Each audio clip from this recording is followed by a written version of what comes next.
1940 সালে যেন পৌঁছে যায়। হ্যাঁ, চলে এসেছে 1940 সালে।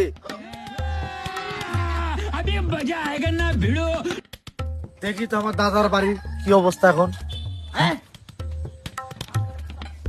ভালো লাগে একটা বিড়ি বিড়ি সব শেষ হয়ে গেল। এবার কেমন করে বিড়ি কিনবো রে? হাতে 1 টাকা নাই।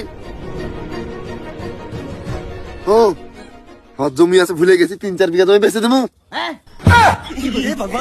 শালা বুড়া এভাবেই জমি বেচে বিড়ি খায় ফকিরেছে।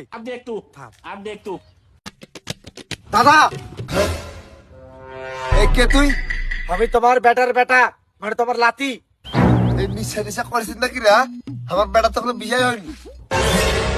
ও, আমার বাপের তখন বিয়ে হয়নি, এখন তো 40 সাল চলছে। 1900, আমার বাপের তো বিয়ে হচ্ছে 1960 সালে। কি তখন থেকে ফিসিস ফিসিস করে বলেছিস, কিছু বুঝতে পারছি না। বিয়ে না বাপ নাকি?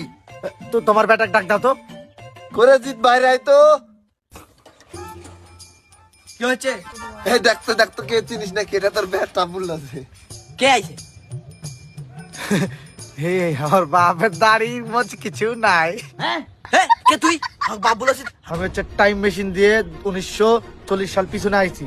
বর্তমানে আমার জেনারেশন এখন চলছে 2025 সাল, কিন্তু আমি টাইম মেশিন দিয়ে পিছনে আইছি কারণ আমার দাদা আগে জমি জামা মেলা ছিল, ওরা বেঁচে কিনে খাই ফিরে ফেল দিছে। কিভাবে ফিরে আমি তাই দেখতে আইছি। কিন্তু তুমি যে বিড়ি খাওয়ার জন্য জমি জামা বেচাচ্ছেন। আমি জমি বেচে বিড়ি খাবো না কি খাবো সেটা তোকে বলবো আমি। আমি আজকে আরো 3 বিঘা জমি বেচবো শুধু বিড়ি খাওয়ার জন্য। তাও বিড়ি খাবেই, এটাই হলো বিড়ি খোর, জমি বেচে বিড়ি খাবে। কয় কি